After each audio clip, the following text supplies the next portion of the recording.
Welcome to Solidarity Live. Thank you for joining us this great, whatever. It's a Friday. And we've got a lot to talk about. So Jocelyn and I decided to have what I think we're calling the Everything in Kitchen Sink Friday show, where it's just Jocelyn and I going over what's going on and discussing it, all the important and some not important news from the week. Jocelyn, how are you? Hi, Alex. Yeah, I mean, it's unfortunate. I think a lot of us had a lot of high hopes for the Senate for some reason, and yet here we are without the minimum wage in the COVID relief bill. Do you have any emotions about that? Because I know I do. So yeah, I think we should just update everybody as to what happened. Oh, yeah, good point. The COVID relief bill, or Reconciliation One, as it's called in Washington, D.C., or Recon One, if you're really getting fancy with your DC-isms. Reconciliation One is going to be voted on in the House today. And there's a ton of great stuff in Reconciliation One. We need it. We absolutely need it. It's the money to vaccinate the country. It's the money to reopen the schools. It's the money to continue unemployment insurance, UI. It's critical stuff. But and in the House version, there is an increase in the minimum wage to $15, which is fantastic. And raising the minimum wage does only one thing, which is puts more money into the pockets of millions of workers. That's it. That's what it does. And the House is doing that. It's a great thing. Biden has said he'd support it. It said he supports it. The Senate has been pushing for it. It's Senator Bernie Sanders who really led the charge on it.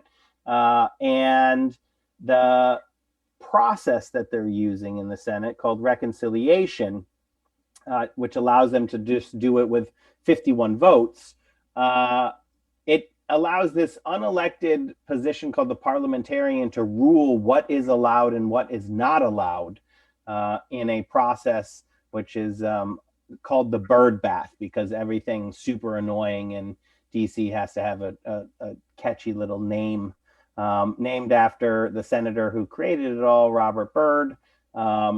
And basically, the truth of the Senate is you can pass anything that you want with 51 votes, including if the parliamentarian throws something out, you can get it back in with 51 votes. The rule of the Senate is if you have 51 votes, you can do something.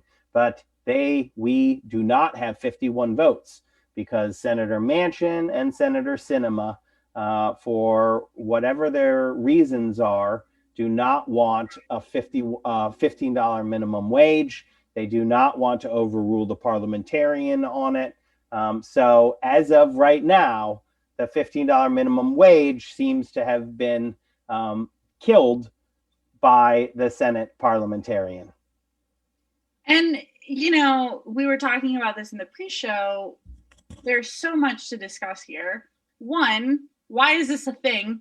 Why can we just throw things out randomly by the parliamentarian? I don't like that. Two, if we weren't afraid of the filibuster, we wouldn't be in this situation. And three, why is it that as an allegedly progressive party, we have two senators whose votes we historically cannot count on pretty mainstream progressive issues? I mean, I think this is a given for all our viewers, but $15 an hour is not a lot of money. We're talking about $30,000 a year. Who in this country do you think doesn't deserve $30,000 a year? Working full time at a time when $1,500 is the going price for a one bedroom apartment in pretty much any major area. And I don't even mean like New York. I mean like just any basically populated by human beings area. $1,500 is what you're going to pay for a one bedroom apartment. And people don't deserve $30,000. Like, Alex, can you wrap your mind around the hatred of poor people that entails? Because I can't personally. Yeah, I mean, people are crappy. That's for our producer. I was going to swear there, but it's also like Senator Thune is my favorite because he's like, when I was a kid, I worked for $6 an hour, and that was enough. And you're like, yeah, and $6 an hour when you were a kid, old man, is $21 an hour today. So Yeah. the $15 is $6 under. And it's just mind boggling. And it's not mind boggling. And I will say, I said, oh, it's the Senate parliamentarian who took it out. I don't think that's right. Like, yes, technically the Senate parliamentarian took it out, but it's Sinema and Manchin who are saying we won't allow you to do which is fully within the Senate power, the power of the Senate, to actually pass the $15 minimum wage. There's multiple things that can happen. The vice president can actually just the parliamentarian is just giving advice to the vice president who chairs the Senate. And Harris actually, it's in this really bizarre process thing. She basically has 20 votes because she can rule something in and then it has to be taken out by 60 senators. So Harris and 40 senators can decide whatever can be passed by 51 votes, if you could follow all that. I didn't know that. Totally in there, never been done before, which is why, Sinema and Manchin are like, no, the Senate, we can't do things that have never been done before. The Republicans literally do things that have never been done before every time they get power, every single time. And that's how it gets done. And then the next time, it's been done before. The other thing is you can just fire the parliamentarian, right? Like if the parliamentarian works for the Senate, works for Chuck Schumer, Chuck Schumer can actually just fire the Senate parliamentarian. Trent Lott did that in 2001, the last time there was a 50-50 split Senate. I will say for, people who are saying, oh, well, they should just fire. They did that after the parliamentarian blocked their stuff. So they didn't do it to get what they wanted. But like we're in extreme circumstances here. So right. I don't understand why we're not thinking that we should do everything possible. My sort of compromise is why not pass? Because we need Reconciliation 1 to pass. We can't slow it down because it has to pass before March 14th, or millions of people across this country are going to lose their unemployment insurance, which is enormous. There are some things we can do to shorten the path to the minimum wage being increased, some tax stuff. Bernie Sanders and Ron Wyden are working on that. But pass Reconciliation 1, fire the parliamentarian, and then immediately in Reconciliation 2, because there's always two of them, put the $15 minimum wage in Reconciliation 2. And then when you're hiring the next parliamentarian, be like, look me in the eyes. Do you get what I'm saying? Mm-hmm. We fired this person. It's time to play hardball. And I get people throwing up their hands and being like, oh, the Democrats are terrible. But I also think that's useless, right? Like, in fact, the Democrats are passing the $15 minimum wage out of the House, and you've got them wanting to pass it out of the Senate, but 2 senators. It's very specifically 2 senators who are blocking it. Well, and I love that you bring that up because that's actually one of the things I wanted to bring to today's conversation is that we have a real problem on the left, which is, leftist infighting is like a meme. Everyone knows that we do that. That's not even what I'm talking about. We love to frame things in negative terms. And we love to be like, oh, I almost cursed. I didn't, Brad. Be proud of me. We love to frame things in terms of what we're upset about, which there is all state where minimum wage getting higher would be a very, very big deal for a lot of his constituents. So you have all these very behind this. And that's a huge deal. And that is absolutely because a lot of incredible organizers and incredible activists dedicated themselves to the fight for 15 fight. And we have this tendency to focus on the negative, not realizing that doesn't give us more organizing power. Like, if I'm some random person who's progressive but not politically engaged, why would I get engaged if all you guys do is lose? And if that's all you're talking about, if it's like, oh, like everything is futile, the climate crisis, we're all going to die in 10 years anyway. That is not going to organize people. We almost won this fight. We might still win this fight in a different piece of legislation. And that is important to talk about. Yeah, I I get a lot of the frustration, and it makes total sense. And people don't care. They don't want to hear about excuses of why we can't have the $15 minimum wage. I don't want to hear excuses either. I can always, I can come up with how they could get around it. But what is useless to me are people who literally give up so that they can complain about things not happening. And that tendency is just bananas to me. Like, people were giving up on the $15 minimum wage like 2 weeks ago, and I'm like, it's not dead yet. People think I'm naive for thinking that we might get it, and I'm like, yeah, and I think that you're ignorant of what's actually going on. Like, we get here through struggle. And so, like, throwing up your hands to damn everybody so that you can feel awesome about it in front of your peers or whatever it is, or get your grift on, right? Get your clicks, get your Patreon or whatever it is.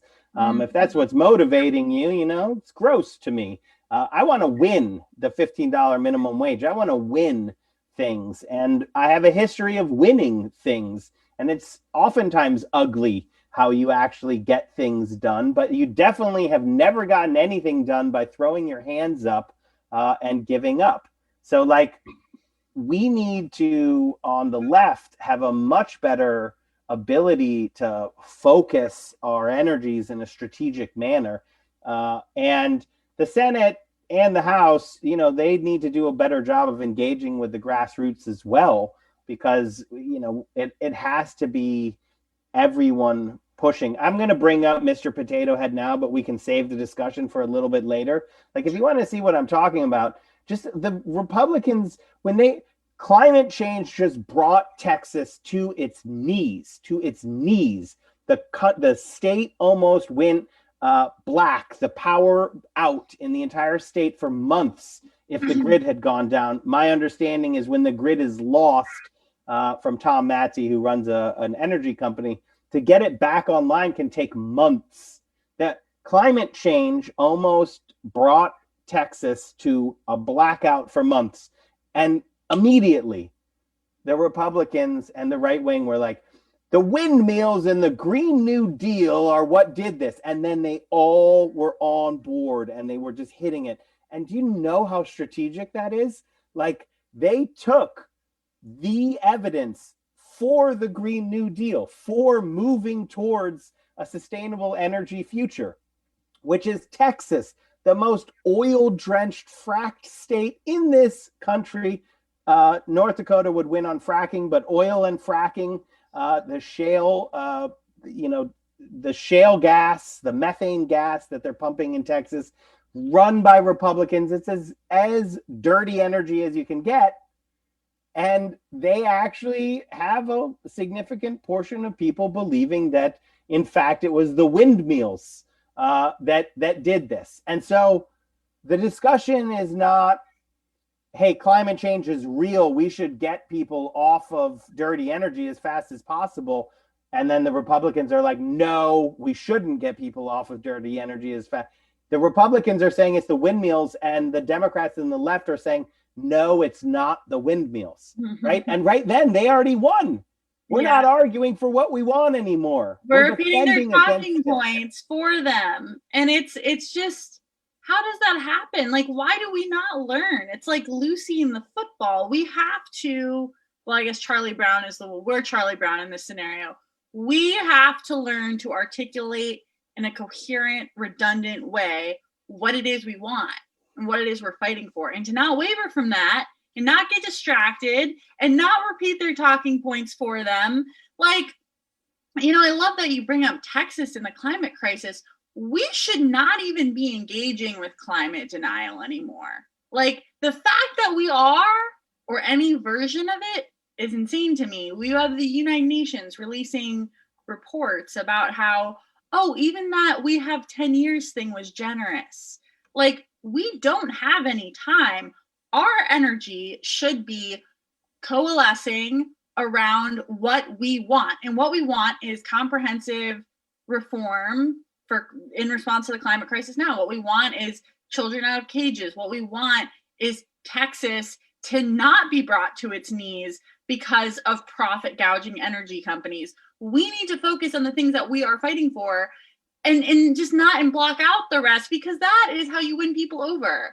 That is what political charisma is. That's what Bernie Sanders has, and how he was able to go from this small Vermont senator who nobody'd really like given a ton of attention to one of the most popular politicians in the world. Because it's not because he's super sexy or super rich. It's because he is really, really good at that. I feel like nothing I am saying should be new knowledge, but it is, Alex. Yeah, the reason I brought up Potato Head there is because on the day that the House passes the Equality Act, and you have these very strong personal testimonies from members of Congress like Marie Newman and Pramila Jayapal about their transgender children.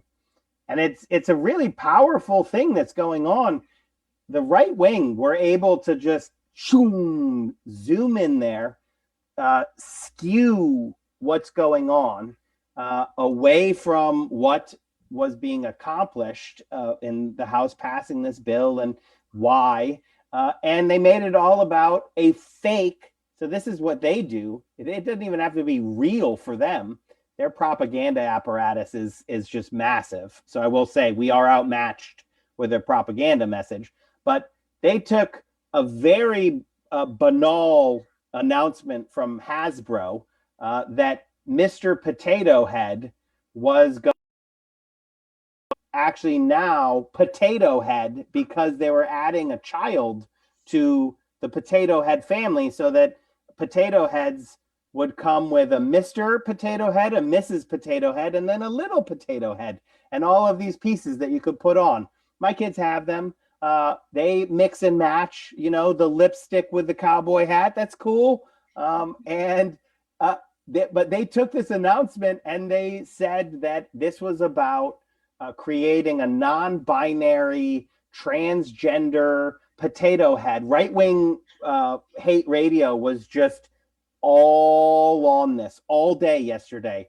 And they took the Equality Act, which is, saying people shouldn't be able to be fired for who they are. People who are murdered because of who they are in hate attacks as transgender individuals in this country are at enormous levels. That's what the bill was on. They made it all about creating a non-binary non-binary potato head, and now the hate juice is flowing, and you have all these primarily like 50-ish white men being like, well, I've never cared about Potato Head before, but now he's my cause. And it works. They get it done. People, those same dudes who think that the windmills caused the blackouts in Texas fully believe that the Democrats passed a bill to take away Mr. Potato Head's cowboy hat. Like, that's how stupid things are. I mean, I shouldn't be laughing at this. I'm sorry, continue. No, it's just ridiculous. What else are we going to do besides laugh? But like, that's what they understand, is that it doesn't, they don't go through policy. They're not hitting on these points. It's all emotion all the time. And they enrage us, their opponents, and empower their base.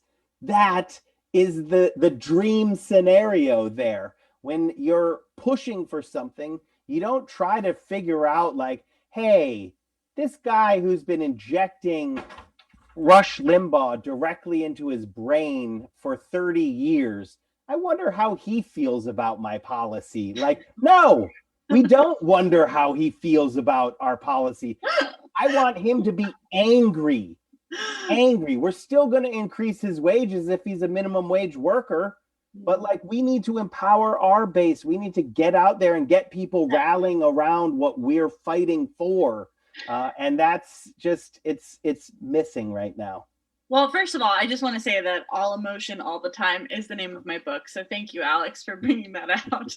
But you're also... Mine is called Non-Binary Transgender Potato Head. It's not. I like, your book is better. I don't know. I think I'd read yours first. My son is currently breaking into my office right behind me. So I can hear him doing that. The protests of the transgendered potato heads start at home, okay?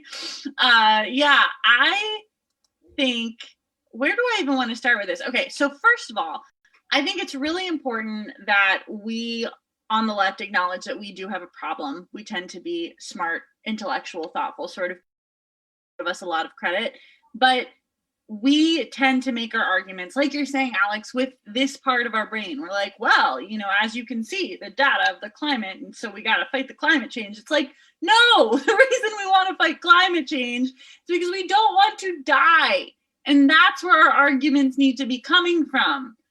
Fear, love, anger, because these are like, not in a charlatan way. It's literally why because I have a particularly feeling about polar bears die. I don't want else to die either. And it's like you're saying, they are so good at that. And it helps that a lot of them have religion on their side, which I'm not anti-religion by any means. You know, I am Catholic, but it helps that they have done such a good job of exporting their very questionable organizing goals to a lot of Protestant congregations, which are happy to make all about abortion all of a sudden. We don't have that, though. And our ability to make everything so complicated and smart and buzzwordy, we have detached ourselves from our primary organizing tool, which is that we as human beings want to survive to create a new generation of human beings. And by the way, that is absolutely true whether you are queer, no matter what class you come from. Our mutual interest in survival should be like the first thing that and that's what the minimum wage fight is about. It's not about some abstract lefty notion. It's about the fact that people cannot afford to live in this country. And it was included in the COVID bill because people are dying of poverty like never before. And they are dying of poverty. If you can't afford drugs, if you're an essential worker who can't afford to stay home in the middle of the pandemic, like I'm very privileged, I'm working from home. A lot of other professionals are working from home, but a lot of other people are still working their minimum wage jobs. And guess what? Those are the communities where people are dying the most. How is that not dying of poverty? And that is where we need to keep our focus. It's crazy to me going to work in the middle of a pandemic to stock our grocery stores and to work at gas stations, things that we need, and we're giving them all this credit as essential workers. But not only do they not have hazard pay, they don't even have a livable minimum wage. And we're okay with that. And the richest country in the world. How does that happen? I you know, it's hard to see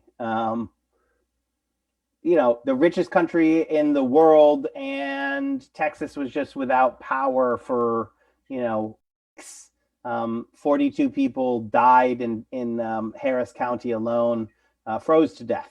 And, you know, like the richest country in the world, yeah, I guess, but for who? Because it's in so few bank accounts, you know, like the Soviet had a ton of resources right before it collapsed. Putin and the oligarchs still have most of them. There's a ton of resources there, but the people have that. And so actually it was the WHO, it wasn't the CIA or MI6 or any of them who predicted the fall of the Soviet Union. It was the World Health Organization who was looking at statistics, primarily life expectancy, and being like, there's no way that this is going to be able to continue because the people are dying.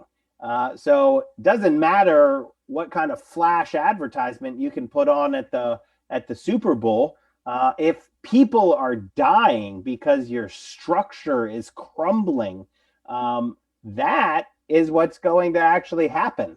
So we need to recognize that, like, we're at the near end stage of the American empire, unless we can change a whole lot of stuff. Texas didn't happen just because it was Texas. Let me be really clear there. If you think your state grid is way better prepared for climate crisis, you're wrong. You're wrong. Every grid in this country. So, like, oh, well, we're winterized, says Minnesota. Oh, okay. Well, what about the flooding that's going to come from climate crisis? Oh, yeah, you're right. We've been flooded every single year in record amounts. I will just, a pet peeve of mine, if I have to hear storm of a century one more time, right? They're like, once in a lifetime. I'm like, I'm alive and I've lived through like 4. So it's clearly not once in a lifetime. This is something that we need to prepare for. And yes, I don't want people to die from climate change, as you said. Like, I don't want people to die from poverty. I also don't want to live in a hellscape. I don't want to live in a failed hellscape where life is actually terrible, where people question whether it was a good thing or not to be born. And when the society is grinding people down, what is it that is going to keep people moving forward? Kind of what the W at the collapse of the Soviet Union, an interesting read. You can go back to that. It was despair.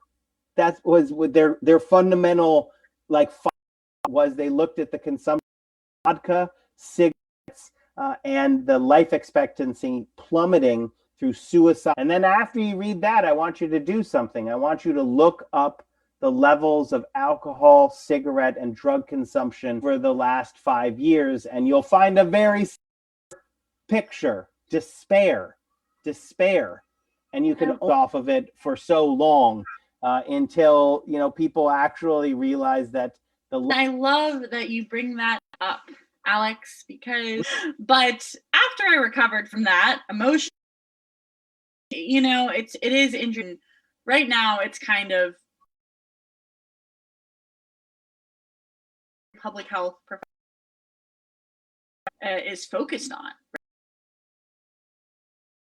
things you can't measure. Like, okay, so one of the challenges, the reality is, we know we are seeing fewer happy people everywhere, living through a major pandemic, right?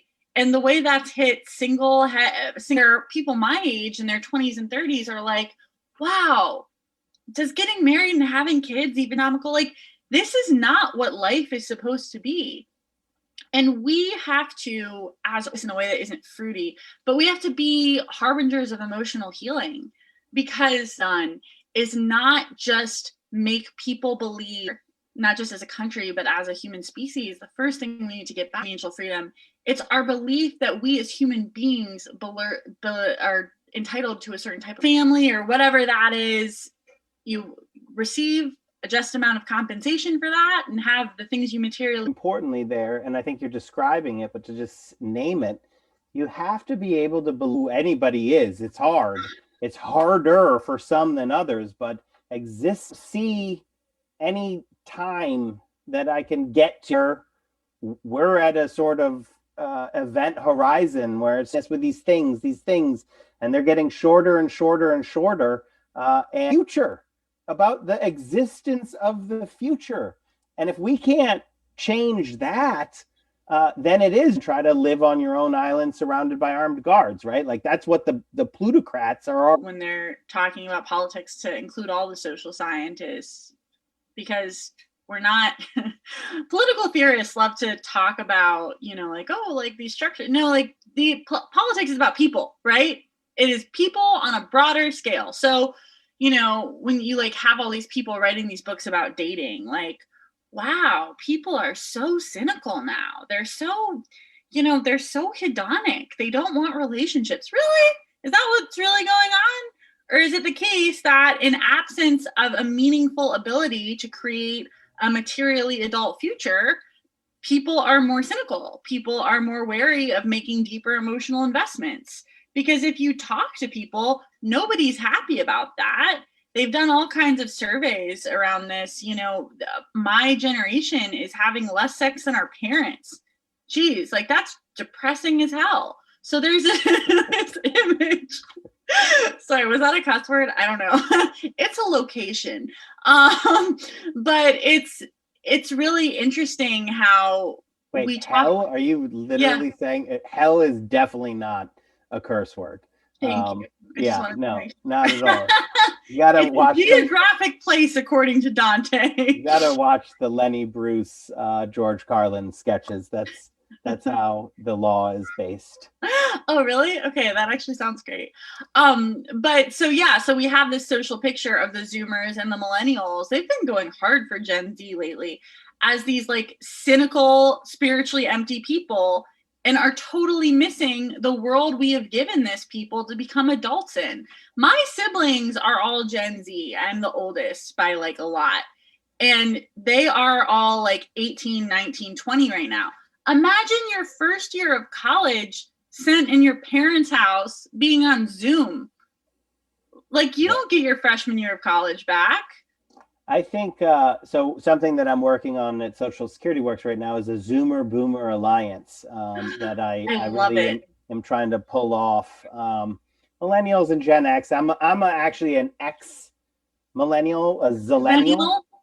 But what I think makes it confusing is there's also a Z millennial, which is also pronounced zillennial, which are the youngest millennials.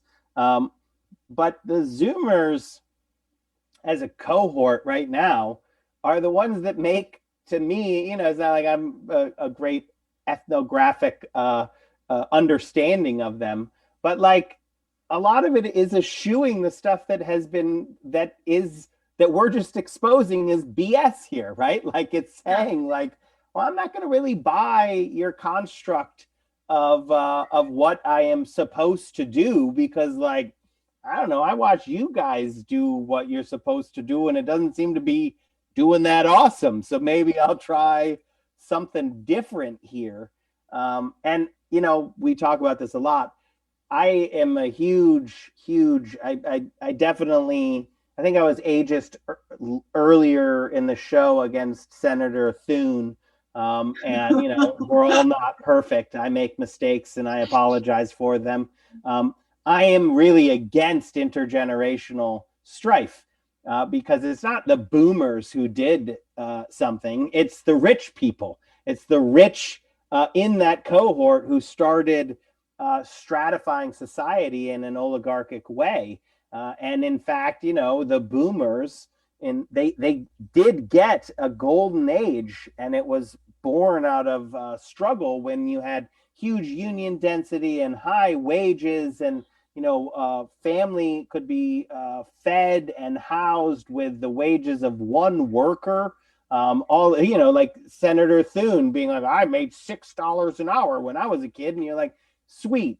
That means that you were making $21 an hour. That's what I want to get back to. Mm-hmm. I want to have Zoomers be able to lifeguard at a pool like he was, or I don't remember what, it was probably from his dad anyways, because that's always the like, how I got out of $100,000 of debt, and you can too. Step one, be born to rich parents. You weren't? Nah, you're going to be stuck with that debt forever. Well, I'm not. Oh, sorry. Keep going. No, I'm cutting you off. This is just the discussion of we need to find that future again that we are willing to fight for. And I think that the key is the bosses, the billionaires, the plutocrats, they divide us. They divide us up to make us alone. And when we can find that solidarity with each other, like a boomer-zoomer alliance that I'm trying to foment, a 17-year-old and a 70-year-old doing weird TikTok dances, that would be fantastic. And both of them are being preyed upon by the exact same parasitic class of Wall Street plutocrats, right? The deaths that you're seeing in nursing homes of 90-year-olds, the most deaths that you're seeing are in nursing homes because the plutocrats, the parasitic Wall Street people, have decided that they don't matter. That's what happened. That's what the power that we give to these people is to decide who lives and who dies based on who matters. And no one wants to live in that future. No one does. So we need to create a better future. And, I really do want, like, we believe, Alex, I'm speaking for you now. We at Solidarity Live, we believe that the first step to that is connection. So when I was a 17-year-old jerk, I was way more interested in the intellectual part of organizing. I was a nightmare. I'm so embarrassed for anyone who had to go to high school with me. I was like, I wore Jinko jeans. I know I've announced that before. It's always we all made some decisions when we were 17. Well, and I remember just being this, again, nightmare of a human who was constantly like this issue or that issue. And it really hit me when I was forced to deal with other people that weren't my childhood friends. And they were like, you know what, you need to perhaps consider the emotional side of your personality. And I know this will be very weird for anyone who knows me now, but I was against like inner work and psychology and spiritual healing. I thought that was very like lame. And but I remember I was really focused on climate change at the time, and I was talking to somebody about it in Nepal while I was studying abroad. And he made the point, he was like, whether or not we win on these issues, and because the reason I bring up Nepal is because that part of the world is getting hit really hard already. It is not an abstract reality. It's not abstract reality for us, but we're lying to ourselves about it. But they are very honest about it in Asia. And this gentleman was like, we have to live regardless. Like, we have to be human beings on the planet, even if we do all die in 10 years. And I don't know why, but that was the first step for me as an organizer, realizing like, oh, we're human beings first. We're human beings before we're voters. We're human beings before we're advocates. And until we on the left can really connect with other people as humans, and I don't mean right-wing people, I don't mean like let's convince them, no, but I mean care for ourselves and our communities, and realize that what we're trying to do at a structural scale and a policy scale is to love each other and take care of each other. And we can do that now as single people in the world. We can go out and take care of each other. And the problem with over intellectualizing these issues is we miss why we want them in the first place. And we push people away. Oh, heck yeah. The left is really, really uninviting. And that's a huge problem. When I say the left, and nuances everywhere, but generally it's not an inviting space if you make a mistake, which we all do, and you're basically persona non grata for it, right? Like, I'm not saying that I disagree with changing the way that we speak and think, and throwing away artifacts of white supremacy that are embedded in our linguistics and therefore in our brains. I'm for that effort, but that effort has to be done from a place of love and invitation. And like, it when it's super intellectualized, that's when Marion Barry, I bring him up often, mayor for life, Washington, D.C. A lot of people only know him as that mayor who smoked crack, because that's what the TVs wanted people to see. In Washington, D.C., especially where my radio station is in Anacostia, he's remembered as the guy who got everybody jobs, and the guy who brought violence down with one policy faster than anyone else, with his summer youth employment program, which just gave people jobs. And when you give people jobs, violence plummeted. And, he's not a perfect man. I'm not saying he is. No one's perfect. But man, did he have some good pointers when I was coming out organizing, and I was in a very intellectual space. And I was also very hardcore, like you're with us or you're against us. And some of his things are like, don't punch a person in the face when they're walking towards you. When you convince people to join you don't hold against them that they weren't with you the whole time. You can have it in your brain, right? The people who are your comrades who've been there the whole time might be closer to you.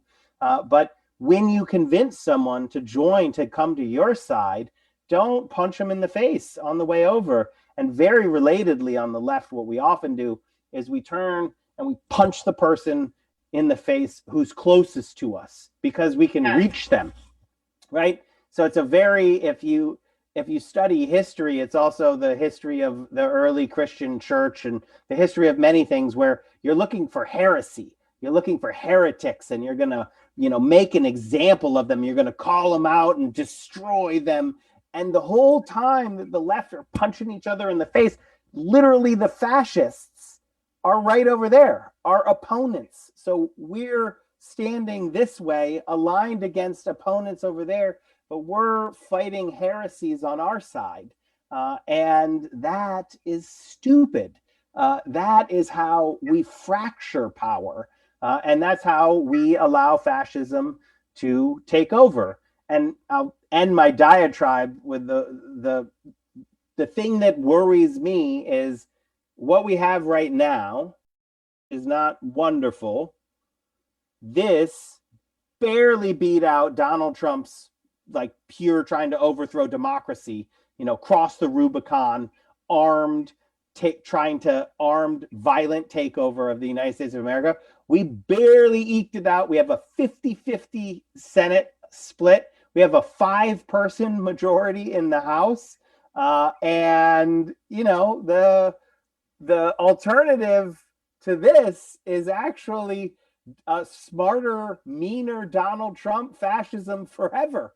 That should worry people. We should be figuring out how we can get a lot more powerful than we are right now. And I can tell you it's not by punching the person closest to you in the face. You are so insightful. I'm now flooded with like 5 things I want to say at once, but yeah, we want to punch the people. So I think, my theme for today, and perhaps my life in general, is you have to do the inner work to do the outer work. And part of that is not getting addicted to punching the person close to you so you feel powerful. And that's why people do it. Why do you think misogynistic husbands beat up their wives? Because she's there and you can feel powerful. He's not going to go to work and beat up his boss. That wouldn't make him feel powerful. He'd lose his job. So we pick on each other because we believe each other will take it. And it's like, that is not an effective strategy for building power. We build power when we build relationships. And again, obviously, I'm not talking about with white supremacy nature. I'm talking about we build relationships. We graft on to the power we have already. And this is something that a lot of people just don't seem to understand. If we have a low majority in the House, the way we build that better is not by spending all our time attacking Democrats, but then never going after Republicans. I know leftists like this. It's like, we have to hold Democrats accountable. Of course we do. Of course we do. But why are we going for the people that are closer to us before we're going for the people who are actual Nazis? What is that? And even in our own in the Democratic caucus, I don't understand we have champions. We should be happy that our champions are growing. We should be able to localize. We should be sophisticated enough to be like, Kristen Sinema and Joe Manchin are the ones who are furthest away from us, closest to the Republicans, and then come up with a strategy that makes sense. Because we know that, in fact, at the end, but where the Republican Party and the Democratic Party cross, Senator Murkowski is more, quote unquote, left than Manchin and Sinema on some things, and same with Collins and Romney. I put all of them in a terrible bucket, but I want to actually win things. So how can we actually have a strategy that makes it possible to pull a Joe Manchin back to the minimum wage? Because I actually think he's gettable. cinema might not be gettable from what I hear. So then we have to have a strategy that makes sense.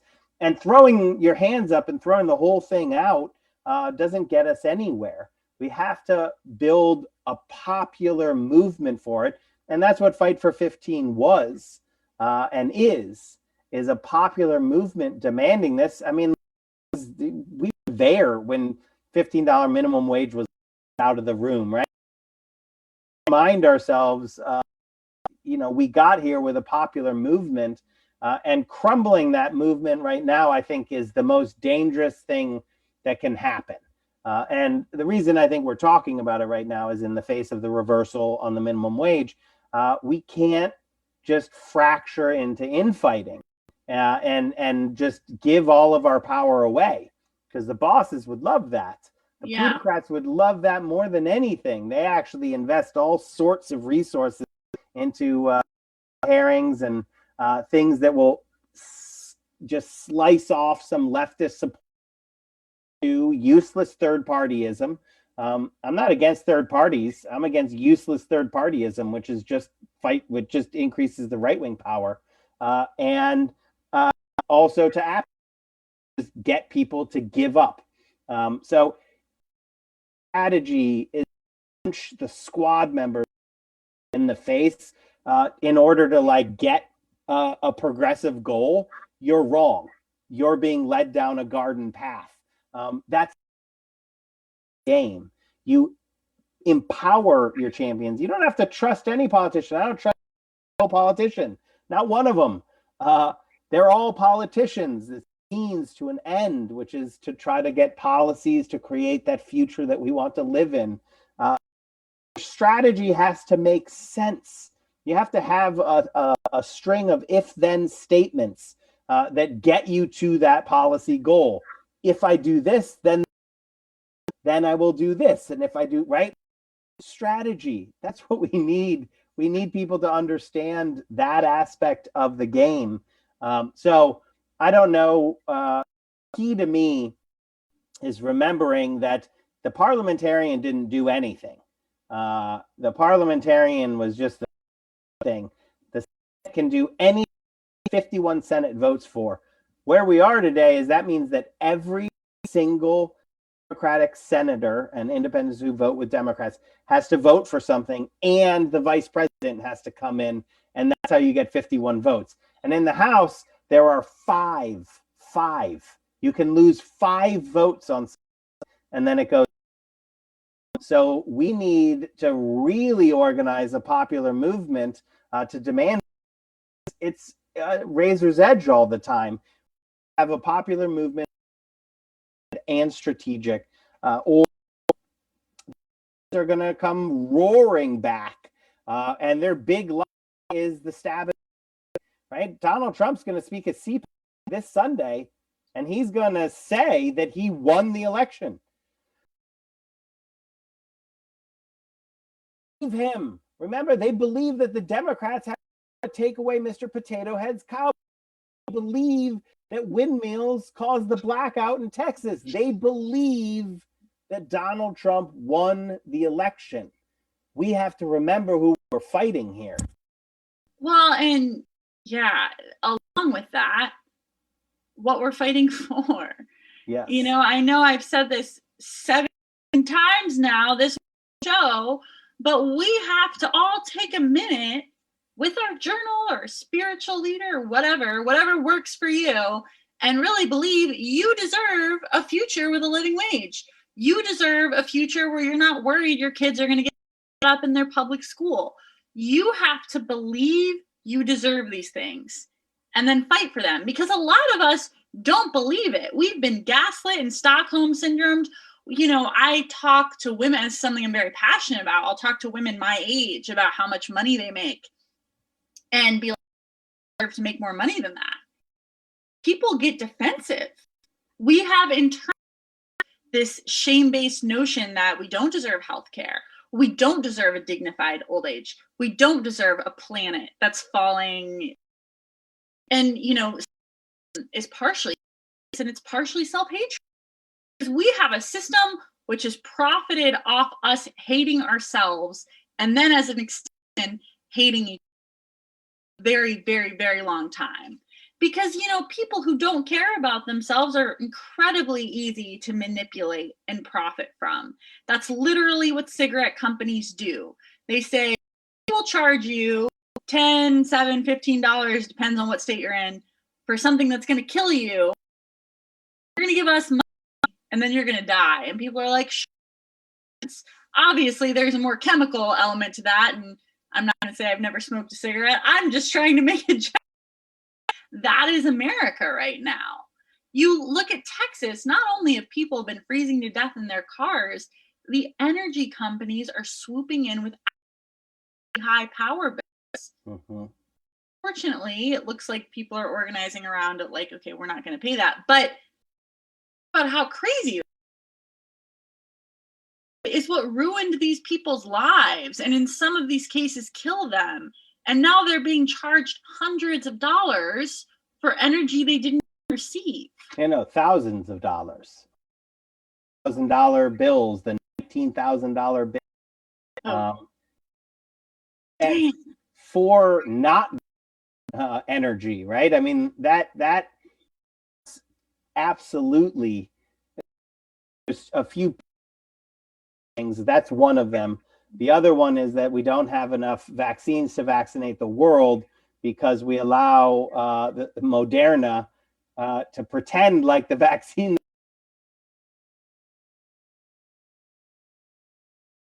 There's nothing we can do. We say, okay, there's nothing you can do, so now we're going to do it.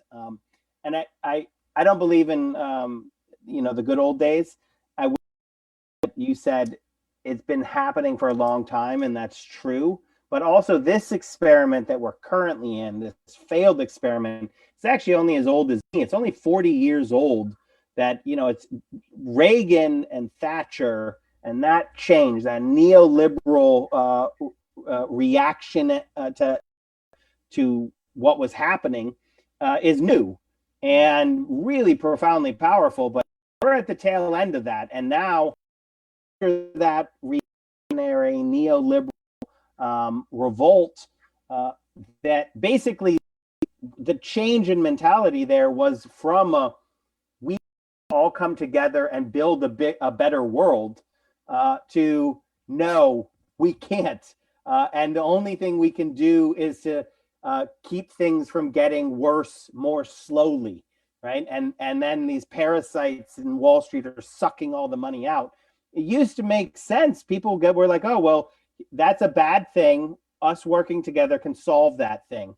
And then the neoliberal Reagan Thatcher reaction is like, no, you can't. Only business can do that. Business is going to do that. And if it's not profitable, not possible. And we've been buying that for 40 years.